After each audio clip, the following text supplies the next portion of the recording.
Vamos lá, pessoal. Seguinte, então a gente viu a questão geopolítica, né? Como é que está a disputa política pelos territórios ali na Europa, e a gente viu que isso está muito tenso, né? Porque os territórios eles estão divididos, né? Mas nem todo mundo está satisfeito, né? Uma parte significativa dos povos europeus não está satisfeita, né? Os poderosos querem ficar mais poderosos. E aqueles que estão dominados querem acabar com o domínio dos mais fortes, tá bom? E aí, para vocês entenderem essa questão nacionalista, tá bom? O nacionalismo, pessoal, é a identificação que as pessoas têm com uma comunidade cultural ampla, não é? Então, quando eu falo de nacionalismo, eu estou dizendo assim, eu sou brasileiro, eu gosto do Brasil, gosto do meu povo, tenho orgulho da minha história. Ok, o nacionalismo em si, não há nada de errado com ele. Você gostar do seu país, da sua cultura, né? O nacionalismo, pessoal, está muito mais ligado à cultura do que a território, tá bom? A gente já vai entender isso. Eu gosto muito da minha cultura, eu gosto das pessoas que eu acredito que fazem parte do meu povo. Não tem nada de errado nisso. Ok, beleza. Assim podem ser os alemães, assim podem ser os japoneses, assim podem ser os egípcios. Ótimo. O problema do nacionalismo exaltado é porque ele é exagerado. Ele é exagerado ao ponto de dizer: o meu povo é o melhor. Só o meu povo presta. Os outros povos, não. Aí já se torna um perigo. Porque uma coisa é você gostar de, como eu disse, gostar de pertencer a uma comunidade. A outra coisa é você dizer, todo mundo que está fora da minha comunidade não presta. Esse é o problema. E o problema é que o nacionalismo ele se torna exaltado nessa Europa porque, volto mais uma vez no mapa, para a gente entender aqui. Ó. Eu vou dar só o exemplo do Império Austro-Húngaro, tá bom? Para a gente entender porque que explode ali a Primeira Guerra Mundial. Essa região aqui, eu vou mostrar para vocês. Aqui. Essa regiãozinha aqui, ó. Opa. Puxa pra cá. Aqui, ó. Tá de azul aqui. Então estampar. Eu vou colocar uma estrelinha aqui, tá bom? Essa estrelinha aqui que deveria estar em vermelho. Oh, meu Deus, tô mexendo isso aqui, ó, essa região aqui, ó. Pronto.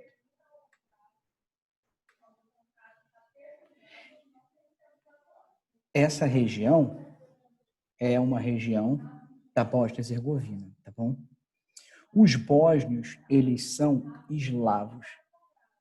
Eles têm uma língua específica,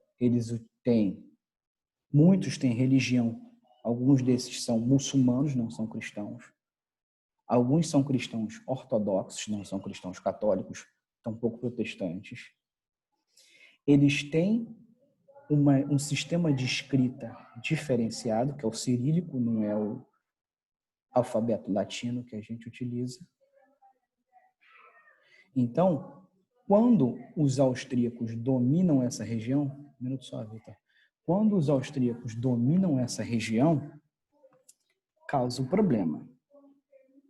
Porque os austríacos, eles são de cultura germânica, eles falam alemão. Tá bom? E aí, vamos lá. Para as nossas nacionalismo exaltado.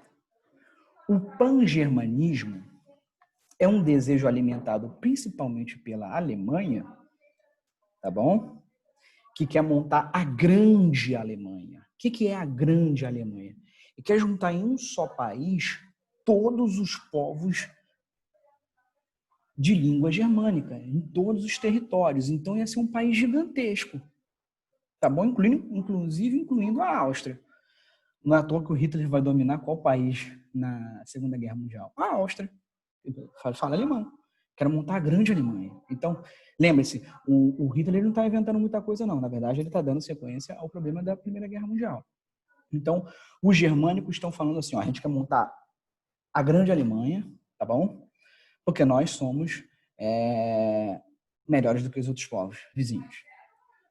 Só que, para eu montar o germanismo, um país alemão, eu vou precisar tomar território de vizinhos. Aí surge o problema, tá bom? Vizinhos que são eslavos. A Rússia, por exemplo, ela domina regiões de cultura germânica. Então, o pan-germanismo ele vai se bater com o pan-eslavismo, porque os eslavos eles querem montar também um grande país para os eslavos. Mas dentro do pan-eslavismo surge um problema. Porque a Sérvia quer montar a grande Sérvia e a Rússia quer pegar um pedacinho ali. Então, há uma tensão muito grande. Tem uma tensão muito grande. Esses povos estão em uma tensão, estão em quase... Como eu tinha dito antes, está todo mundo se armando, ninguém quer dar o primeiro passo. Né? Os povos sabem que é possível uma guerra, mas a verdade é que ninguém quer dar o primeiro passo. Né? Então, há o revanchismo entre a Alemanha e a França, né? Que eu expliquei para vocês por causa da perda daquele território, e há o irredentismo, que é o problema entre Itália e a Áustria-Hungria. Então, tem vários problemas aí. Vários problemas. Então, entre o período de 1870 e 1914, não é à toa que esse período ele é conhecido por dois nomes que, a princípio, são contraditórios. Aí é conhecido como a Belle Époque, a Bela Época francesa, né? Que é marcado pela riqueza da burguesia, aquela sensação de progresso, que, na verdade, está disfarçando, né? Como se estivesse negando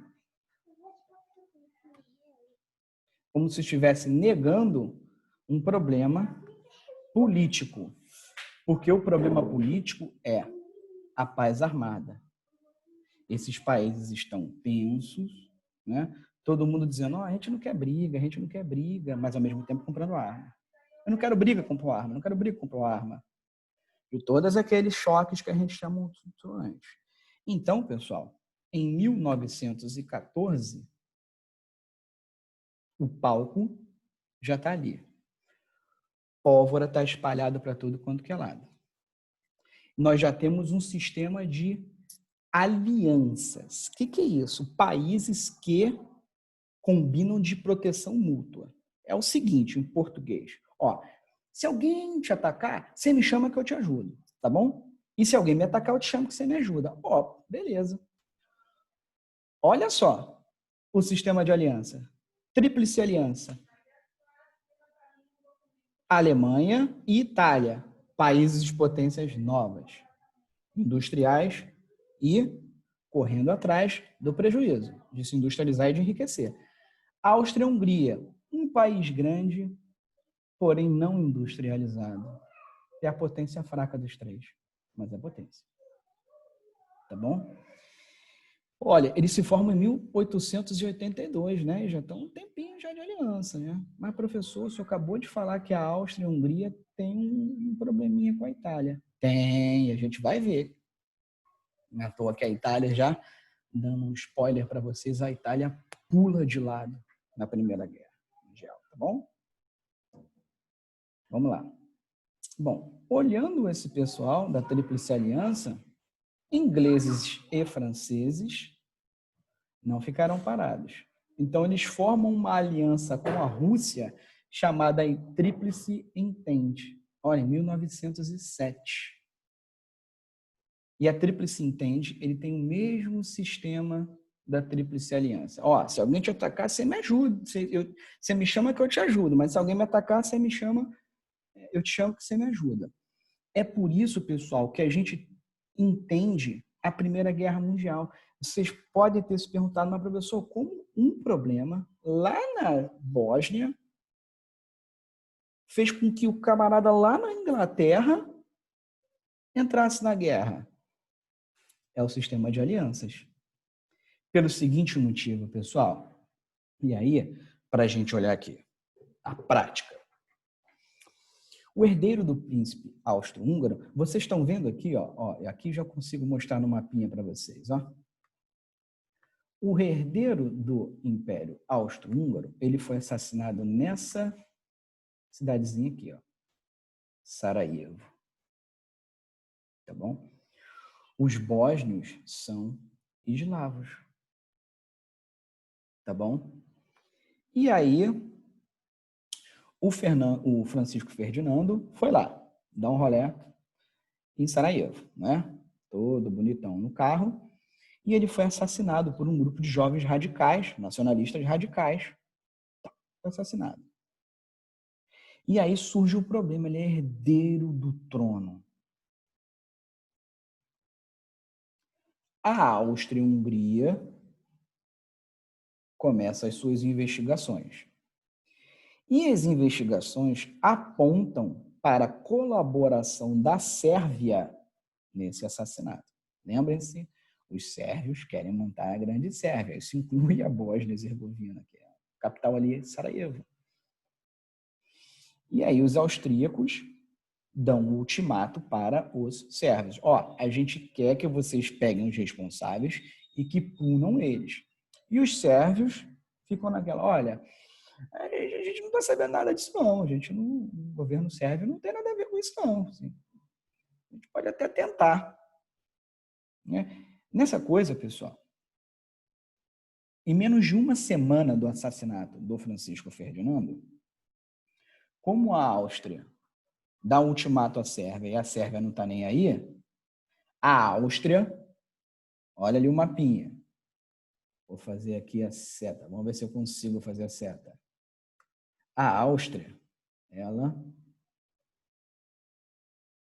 aqui, a Áustria declara guerra à Sérvia. Tá bom? Só que os russos, lembra que eu expliquei para vocês? Os russos eram eslavos, os russos disseram, opa, não mete a mão nos eslavos que a gente vai entrar na briga. Então, os russos, eles declaram guerra aos austríacos. E os alemães disseram assim, opa, não coloca a mão no meu amigo austríaco não, hein? Que eu vou declarar guerra a você, Rússia, e vou declarar guerra a você, Sérvia. E os ingleses e franceses disseram, ó, não mete a mão no meu amigo não, hein? Quer dizer, como a Rússia tinha declarado guerra à Áustria, a Áustria vai declarar guerra à Rússia, né? Vou colocar aqui a setinha. E aí, como a Alemanha e a Áustria declaram guerra à Rússia, aí é a vez da Inglaterra e a França dizerem assim, opa, não mete a mão no meu amigo não, que a gente vai declarar guerra contra vocês. Tá bom? Eu vou deixar essa cetona aqui que está indo para a Alemanha, está indo para a Áustria e para a Hungria também. Então, vai sair uma outra cetona aqui da Áustria e da Hungria, né, que passa pela Alemanha. Aqui, ó. Isso, ó. Oh, que coisa boa. Tá uma salada doida aqui, né? Mas vamos lá, ó. Vou colocar aqui, ó. Daqui vai para França e da França vai para Inglaterra. E a Alemanha, meu Deus do céu? A Alemanha vai fazer para a Inglaterra e da Inglaterra vai puxar o bonde da briga aqui para a França. Professor, tá uma salada enlouquecida isso daí. É verdade. Gente, uma semana a briga tá comendo solta. Na Europa inteira. E aí vocês são muito inteligentes e vão perguntar, tá, professor, e a Itália? Como é que fica a Itália? Fica no seguinte, pessoal, vou fazer uma setinha só para a Itália. A Itália, por detrás dos panos, ela, ó, ela fez um acordo com a França e com a Inglaterra. O acordo era o seguinte, olha só, se estourar uma guerra aí, eu e Itália vou ficar quietinha, tá bom? E se for o caso, eu pulo de lado. Mas eu vou querer aquele pedacinho de terra lá que está cheio de italiano que os austríacos estão dominando. Eu quero aquele pedacinho lá, tá bom? Ah, tá bom. Ó, firmando. Cara, eles fizeram um acordo por detrás dos panos e quando essa guerra toda, depois dessa confusão toda aqui de seta que eu expliquei para vocês, aí os alemães e os austríacos perguntam, e aí, Itália, vai ou não vai? A Itália falou, opa, calma aí, galera. Pô, sem violência. O tratado que eu fiz com vocês era um tratado de defesa, não era um tratado de ataque. Pô, a Áustria atacou a Sérvia e deu uma confusão. Se fosse ao contrário, eu ajudava. Gente, em bom português, a Itália mandou aquele migué e no ano seguinte, em 1915, a Itália pulou de lado. Que isso, professor? Coisa de rato, hein? É. Lembra que eu expliquei para vocês? No primeiro mapinha. Esse paizinho aqui, ó. Vamos lá. Chamado o Império Austro-Húngaro. Aqui, ó. Pela acetona. O Império Turco, perdão, pessoal, ele tá ali, ó, do ladinho da Bulgária. O que o Império Turco vai fazer? Pô, quer saber? A Itália saiu? Eu vou entrar nessa jogada aí também. Por quê, pessoal? Eu estou só contando os principais personagens, tá bom? Na prática, ó, essa galera toda aqui, ó, tirando o Império Turco, essa galera toda mergulha em guerra. E os turcos vão fazer o seguinte, opa, eu vou entrar nesse negócio aí, que se eu entrar nesse negócio aí, eu consigo, né, de repente, pegar uma coisinha aí. Então, ó, os turcos vão fazer assim.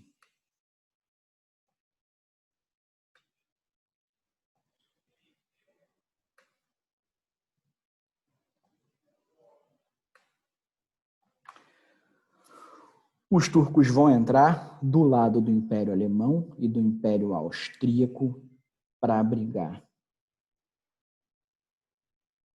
E aí, pessoal, tem um problema aqui. O Império Turco tá louco para tomar esse território aqui, ó. Outro mapa talvez fique melhor. O Império Turco tá louco para tomar esse território aqui, ó. Deixa eu colocar a setinha. Vocês estão vendo o norte da África? Então, o norte da África, pelo imperialismo que a gente já viu, está lá dividido basicamente entre ingleses e franceses. E os turcos estão loucos para pegar isso daqui, ó. Doidinho da Silva para pegar.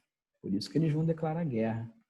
E por isso, pessoal, que é chamada de guerra mundial, porque muitos países em três continentes vão entrar nessa guerra.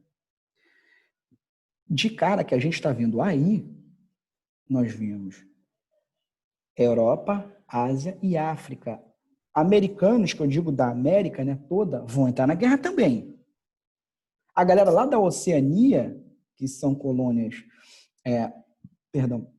que são colônias inglesas, também vão entrar em guerra porque está tendo briga lá na Ásia também, porque alemães estão entrando em briga com o japonês lá do outro lado, que entra em briga com o francês, que entra em briga com não sei quem.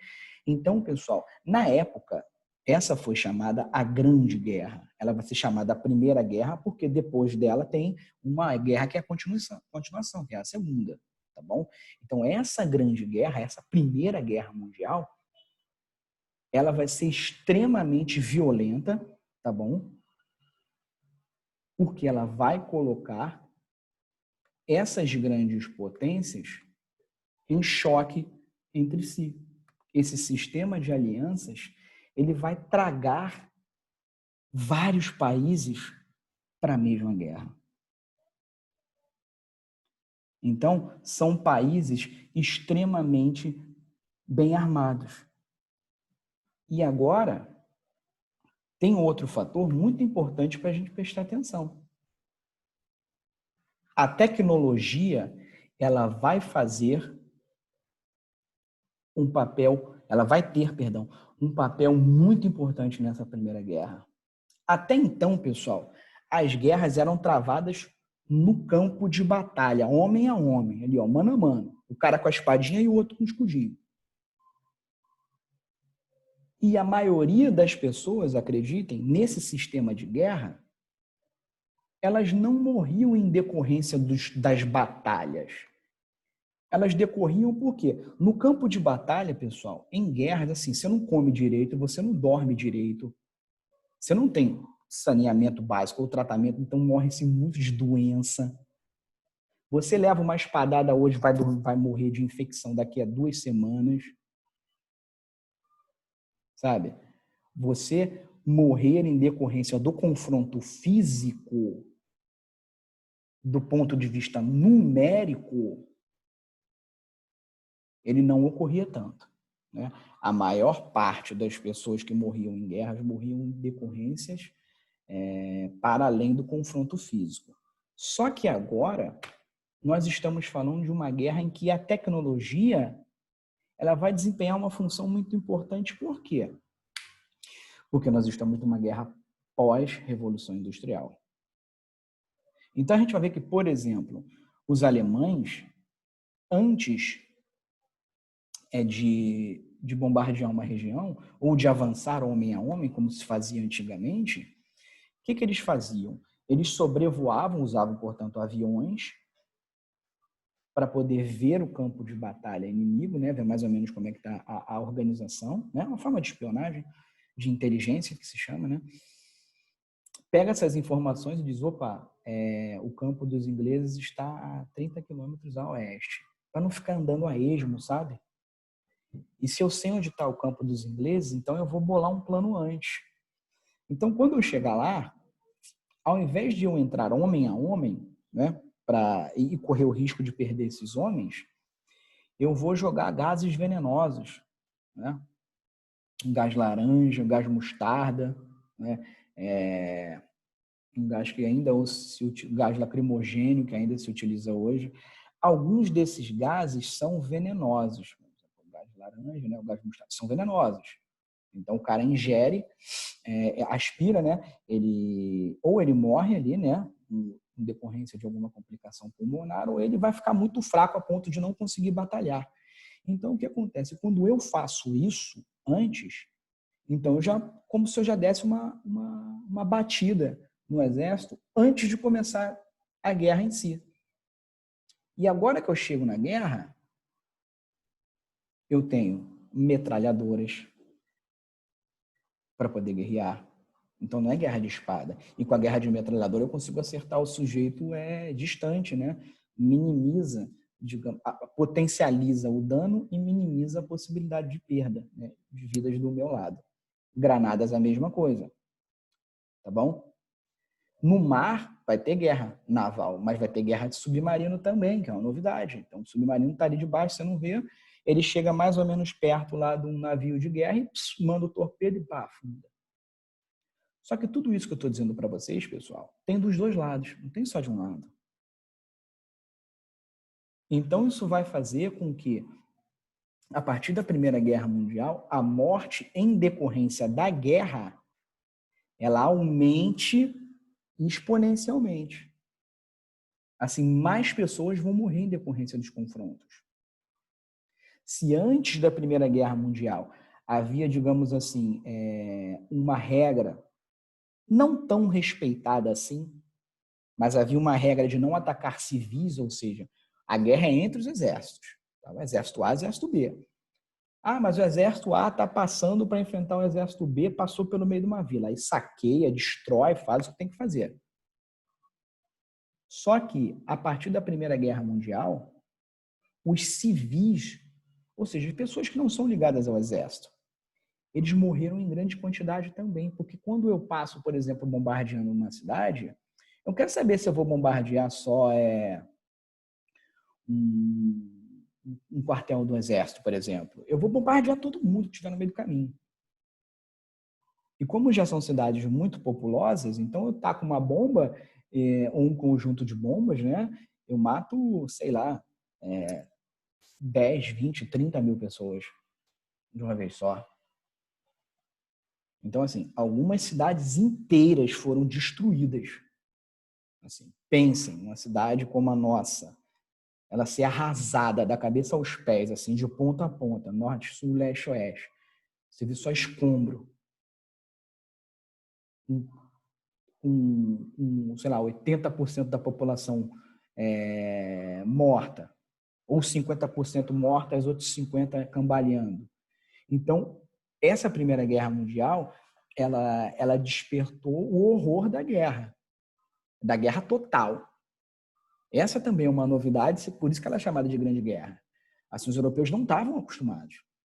Assim, eles sabiam quando tinha guerra entre o país A e o país B, a galera que estava no meio do caminho, fugia, porque eles sabiam que se o exército passasse ali, ia saquear, ia roubar, as mulheres seriam violentadas, os homens seriam mortos.